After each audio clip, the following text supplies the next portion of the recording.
it up, He's holy. We join with heaven this morning. 'Cause you are holy, holy. Yes, you are. 'Cause you are holy. Yes, you are. Yes, you are. Yes, you are. You are holy, holy, holy. And I wanna see it. 'Cause you are holy, holy, holy. You are holy, holy, holy. You are holy, holy, holy. I wanna see. 오늘 우리에게 주신 하나님의 말씀은 요한복음 1장 38절에서 39절 말씀입니다. 예수께서 돌이켜 그 따르는 것을 보시고 물어 이르시되 무엇을 구하느냐 이르되 랍비여 어디 계시오니이까 하니 랍비는 번역하면 선생이라.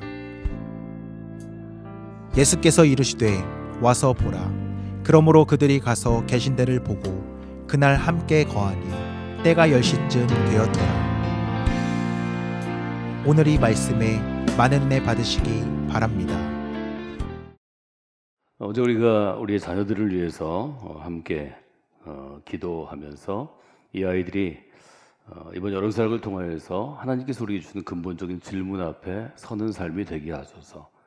또 이 아이들이 그 질문을 품고 여름사역부터 다음 겨울사역이 될 때까지 한 학기 동안 그 질문에 대한 답을 찾아가는 귀한 은혜를 주소서 하고 어제 주일 우리가 함께 기도의 제목들을 정하는 시간을 갖게 되었습니다. 요한복음에 보면 다양한 사람들이 예수님께 나와서 무엇인가 인생의 답을 찾는, 답을 구하는 그런 분들을 우리가 만날 수 있습니다.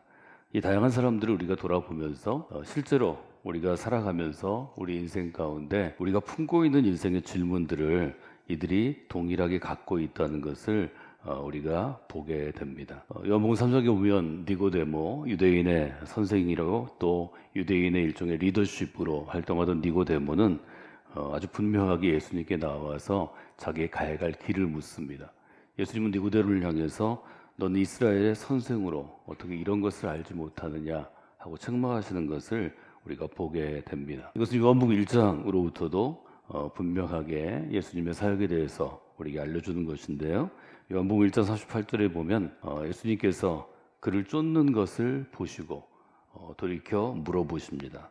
너는 나에게 무엇을 구하느냐?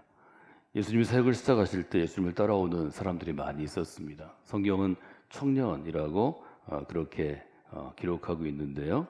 사역을 시작하실 때 따라오는 사람들을 향해서 예수님은 자기가 처음 사역을 시작할 때 따라오는 사람들을 소중히 여기셨겠지만 그들 모두를 받아들이는 것보다는 그들에게 분명하게 길을 떠나기 전에 묻습니다. 무엇을 구하느냐? 과연 너는 나에게서 무엇을 구하느냐?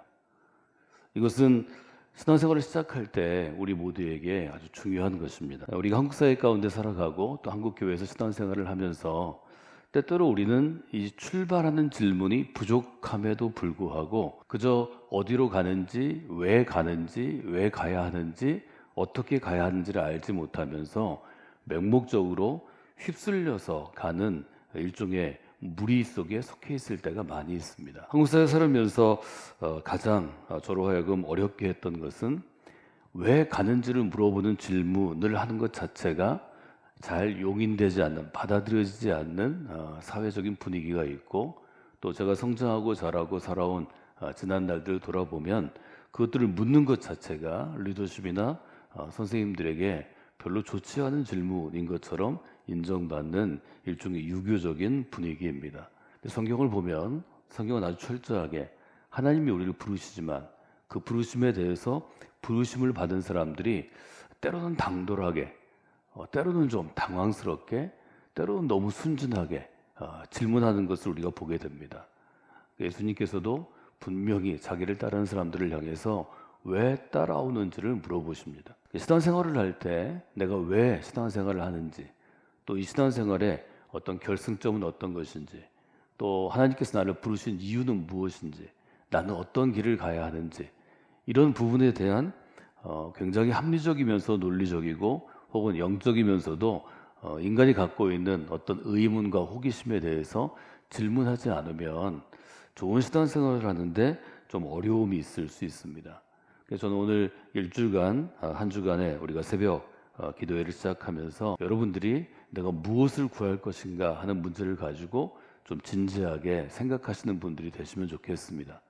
그러면 우리의 기도가 우리가 흔히 이야기하는 것처럼 허공을 치지 아니하고 좀 하나님께서 요청하시고 또 하나님께서 원하시는 기도의 제목도 우리가 정할 수 있고, 또 기도의 방향도 정할 수 있고, 기도의 내용도 정할 수 있다고 생각합니다. 기도 제목을 적은 책자를 저희들이 수십 년 모아서 지금 30여 년째 이 책자들을 만들고 있습니다. 제목들을 보면서 제가 늘 느끼는 아쉬움은 기도의 제목이 작년보다 금년, 금년보다 내년에 영적인 성장을 잘 드러내지 못하는 사람들이 의외로 많이 있다는 것입니다. 이것은 우리 어린 아이들도 마찬가지고 우리 성인들도 마찬가지입니다. 여러분이 기도의 제목을 보면서 하나님께서 여러분에게 신앙의 아주 근본적인 길에 대해서 더 많은 것들을 알려주시고 더 많은 것들을 생각하게 하시는 그런 이 한 주간의 새벽이 되시면 좋겠습니다. 요한복음은 자기들이 걸어가는 인생의 길에서 예수님을 만난 사람들에게 아주 분명하게 질문합니다. 너는 인생의 길에서 지금 무엇을 구하고 있느냐? 예수님을 따라가는 그 길에서 모든 사람이 동일한 것을 구할 수 없습니다. 기본적으로는 자기 인생의 어떤 원하는 것, 자기의 종교적인 니드부터 시작해서 좀 더 근본적인 것에 이를 때까지 구하는 것은 다를 수 있습니다. 예수님이 물어보시는 것은 지금 너는 인생의 길에서 무엇을 구하고 있는가를 먼저 알고, 그 다음에 예수님을 만난 다음에 예수님을 통해서 새로운 생명, 영원한 생명에 대해서 깨닫고 난 다음에 그리스도의 사람으로 살기로 결정한 다음에 그러면 이제는 무엇을 구할 것이냐? 이 부분이 아주 중요합니다.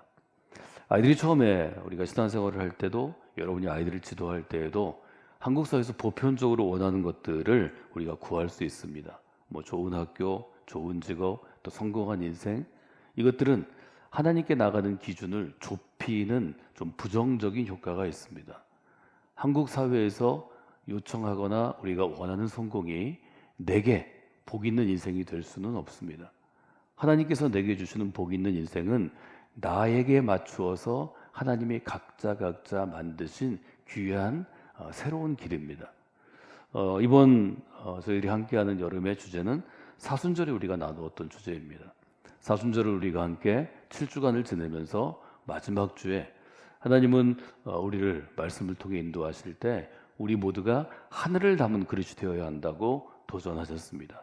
하늘을 담은 그릇, 이 제목은 상암동에 있는 평화공원에 임상옥이라는 조각가가 만든 상징적인 조각물에서 제가 설명을 해드렸지만, 근본적으로 하나님이 여기 요청하시는 것은 우리는 하나님이 만드신 작품과 같은 그릇이고 그 그릇에 하늘의 것을 담으라는 아주 분명한 도전과 요청을 성목교회 믿음의 공동체에 주셨음을 우리가 함께 고백하고, 또 우리가 그 일을 통해서 하늘을 담은 그릇으로 우리의 자녀들을 세울 것을 우리 교육부의 사역자들과 목회자들이 기도하고 주제를 정할 때 주제를 정하고 제게 이 주제를 좀 허락해 줄 것을, 승인해 줄 것을 요청했습니다. 저는 하늘을 담은 그릇이 우리 교회가 목적으로 하고 있는, 우리 교회가 향하여 나가고 있는 우리의 신앙 훈련의 아주 목표점에 아주 하나님이 주는 적합한 주제라고 생각했습니다. 에베소는 아주 분명하게 우리는 주님이 만드신 바라, 우리는 모두 예수님의 특별한 작품입니다 라고 분명하게 고백합니다. 하나의 작품을 만들기 위해서 하나님께서는 대리석 덩어리를 망치와 또 정을 통해서 다듬어가는 조각가처럼 우리 한 사람 한 사람을 다듬어 가시는데, 그 한 사람으로서의 특징이 있다는 것을 우리가 다시 한번 보게 됩니다. 그래서 우리가 하늘을 담은 그릇으로 이 자녀가, 또 이 아이가 쓰임받게 하여 주시옵소서 우리가 기도하는데, 여러분이 기도하는 중에 하늘을 담은 그릇이 과연 어떤 그릇인지, 하늘을 담는다는 것은 무엇을 의미하는 것인지, 하늘을 담은 그릇으로 이 한 사람을, 이 한 어린아이를, 이 청소년을 세우기 위해서는 우리가 어떻게 해야 할지를 근본적으로 많이 생각하시고 하나님의 지혜를 구하시고 정보를 구하고 또 여러분 자신을 훈련시키는 기간으로 이 여름 사역을 특별히 우리 교사와 사역자, 목회자들이 해주시면 좋겠습니다. 한 사람을 향하여 영적으로 훈련하고 양육한다는 것은 곧 내 키가 그만큼 커져야 가능한 것입니다. 내 그릇의 규모가, 내 그릇의 사이즈가 넓어져야, 확장되어야 가능한 것입니다. 그런 점을 가지고 여러분들이 하나님께 나아가는 귀한 시간이 되시면 좋겠습니다. 그래서 이 한 주간도 우리가 기도하면서 우리가 성곽교 믿음의 공동체에서 우리의 자녀들을 양육하면서 이제 무엇을 구할 것인가 하는 것들을 마음 가운데 두시면 좋을 것 같습니다. 여러 사람들이 이야기를 제가 지난주에 생각해 보았습니다. 1919년 3.1운동이 있을 때 정동제일교회에서 3.1운동을 준비하기 위해서 2월 13일에 함께 모이는 일종의 여러분이 아는 33인의 대표자 모임이 있었습니다. 먼저 기독교계를 대표하는 주로 목사님들이 많았고요. 또 목사님과 평신도 중에 장로님도 계셨고 또 청년 운동가도 있었는데 함께 모여서 의논하는 자리였습니다. 근데 분위기가 별로 좋지 않았다고 합니다. 일제 강점기에 만세운동을 일으키는 것은 사실은 자기의 생명을 내어놓는 아주 어려운 자리였습니다. 본인이 원해서 33인에 추천된 사람도 있지만 아마 그렇지 않은 사람도 있었던 것 같습니다. 마음을 함께하고 뜻을 다해서 이 나라의 독립을 위하여 또 이 민족의 자유를 위하여 모인 자리였는데 의견이 달라서 아주 불편했다고 합니다. 근데 그 중에 한 사람이 일어나서 소리를 질렀다고 합니다. 나라 없는 놈들이 어떻게 천당일 가? 이렇게 소리를 질렀다고 합니다. 그리고 이어서 이 백성이 모두 이 지옥의 구렁텅이에 있는데 당신들만 천당을 내려다보면서 거기 앉아 있을 수 있냐고 일갈했다고 합니다. 그 모임이 일시에 정리가 되었습니다. 기독교인이고 목회자이고 또 그리스도를 헌신했다고 하는 사람들이 서로 논의하고 의논하는 일들이 초점을 잃은 순간이었습니다. 나라 없는 놈들이 어떻게 천당에 가냐고 일갈한 사람이 그 당시 55살 이승훈 선생이었습니다. 이 일을 전한 함석헌 선생은 55살의 청년 그리스도인이라고 이승훈 선생을 평하고 있습니다. 청년 시절에 이 일화를 들으면서 또 나중에 책으로 제가 다시 읽고 다시 그것들을 마음에 새기면서 전 나이에 상관없이 모든 그리스도인은 푸르른 그리스도의 정신을 품고 있으면 청년 그리스도인으로 살 수 있다는 것을 제 20대에 도전받게 되었습니다. 그리스도인에서 제일 중요한 것은 어떤 것인가요? 그 시대의 소리를 듣는 것입니다. 그리스도인에서 제일 중요한 것은 그 시대에 하나님이 외치는 소리를 외치는 것입니다. 저는 우리 교회에서 자라는 어린이와 청소년과 청년들이 그 시대를 담고 살아가는 한 사람의 대한민국 사람이요 또 한국 교회의 그리스도인이요 하나님 나라의 백성이 되기를 원합니다. 여러분이 그런 정신과 결기를 갖고 있어야, 그런 정신과 기계를 품고 있어야 여러분에게 영향을 받는 어린아이들은 청소년 아이들이든 청년들이든 그 영향을 받게 되어 있습니다. 저는 그리스도인이라는 모름지기 그리스도의 정신이 살아 있어야 한다고 생각하고 또 여러분에게 도전하고 또 주장하는 사람입니다. 그리스도의 정신이 죽으면 그는 그리스도인이 아닙니다. 그리스도의 영이 없으면 그는 그리스도인이 아닙니다. 그리스도의 혼이 없으면 그는 그리스도인이 아닙니다. 그리스도의 마음이 없으면 그는 그리스도인이 아닙니다. 어떤 단어를 쓰든지 마음이든 영이든 정신이든 동일한 의미를 우리에게 전해주는 것입니다. 저는 이 한 주간이 여러분의 마음 가운데 그리스도의 정신이, 여러분 마음에 이미 심어진 그리스도의 정신이 다시 불붙는 시간이 되기를 원합니다. 그리스도의 정신이 깨어나는 시간이 되기를 원합니다. 내 정신이 깨어나지 않는데 내가 기도하는 이가, 내가 무엇인가를 가르치는 이가, 내가 무엇인가에 도전하는 이가 어떻게 정신이 깨어 있을 수 있나요? 그래서 성경은 우리에게 가르치는 자가 되는 것을 즐기지 말라고 경고합니다. 여러분, 정신을 깨우는 것은 너무 중요한 일입니다. 그리스도의 정신이 여러분의 마음 가운데 살아있게 하는 이 한 주간이 되기를 원합니다. 오늘 기도하실 때 여러분이 그렇게 기도하시면 좋겠습니다. 하나님, 살아있는 그리스도의 정신이 제 마음에 살아 움직이기를 원합니다. 제가 깨어나기를 원합니다. 정신이 깨어있는 그리스도인 되기를 원합니다.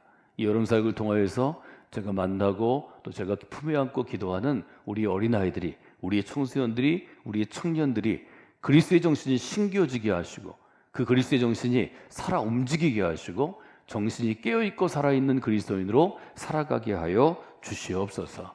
여러분들이 이렇게 기도하는 귀한 시간들이 되시기를 주님의 이름으로 부탁을 드립니다. 여러분, 다음 세대를 길러낸다는 것은 귀한 일이고 복된 일인 것을 우리가 동의하지만 실제로 그 일을 하는 것은 쉬운 일이 아닙니다. 1907년 12월 24일 성탄 전날 이승우는 도전받은 그리스도의 정신으로 그의 고향 땅에서 오산 학교 개교식을 갔습니다. 학생 수가 몇 명인가 그때 기록을 보니까 7명의 학생을 두고 이승우는 이렇게 일갈했다고 그럽니다. 연설합니다. 지금 나라가 날로 기울어져 가는데 우리가 그저 앉아있을 수는 없다. 이 아름다운 강산, 선인들이 지켜내려는 강토를 원수의 일인들에게 내맡긴다는 것은 차마 있어서는 아니 된다. 총을 드는 사람, 칼 드는 사람도 있어야 할 것이다. 그러나 그보다 더 기묘한 일은 백성들이 깨어나는 일이다. 난강 이승훈이 1907년 조선의 상황, 그 사회의 상황을 너무 분명하게 보는 것입니다. 이승훈이 오산학교를 세울 결심은 어떻게 했나요? 그해 여름, 그해 7월 평양 연설회에서 29살의 안창호를 만났기 때문입니다. 그때 이승훈의 나이가 45이었습니다. 결심한 다음에 그는 곧바로 학교를 세운 것입니다. 여름에 도전을 받고 12월 24일 성탄 전야에 그는 그리스도인으로 되기로 결단한 그 해에 오산학교에 개교식을 여는 것을 우리가 보게 됩니다. 이것은 시간이 많이 드는 일이 아닙니다. 하나님의 일을 하는 것, 그리스도 정신으로 살아있는 것은 어떤 장소를 준비하고 가르칠 선생님들을 준비하고 뭐 이렇게 해서 하는 일이 아닙니다. 도전받은 정신으로 그 정신으로 시작하는 것, 살아내는 것이 중요합니다. 저는 아주 오랜 시간 동안 저희 교회에서 부교육자가 아니고 담임 목회자로 사역했던 지난 20년을 어제 돌아가신 이유식 감독님의 추모 기도회를 하면서 다시 한번 돌아보게 되었습니다. 제가 2005년 5월부터 우리 교회 담임 목회자로 리더십으로 배턴 터치를 하고 지난 20년을 지나왔습니다. 정신을 깨우는 것이 제게 너무 중요한 일이었는데 지난 20년간 저는 개척교회에서 이제 중형교회에서 일종의 메가처치로의 시스템을 갖추기 위해서 최선을 다해서 노력해 왔습니다. 인적인 시스템도 갖추었고 또 교회를 새롭게 짓는 일도 대전의 한복판 이둔산에서 했어야 됐고 또 우리 교회가 교단의 중심이 되거나 대전의 연합사역의 중심이 되거나 또 한국을 이끌어가는 수십 개의 메가처치의 어떤 일에 참여하기 위해서 저는 지난 20년을 정말 부단히 살아왔습니다. 어젯밤에 그런 생각을 했습니다.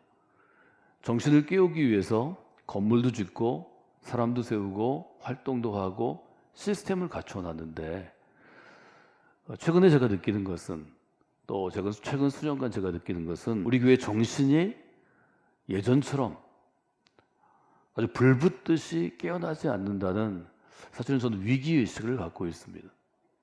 왜 그럴까?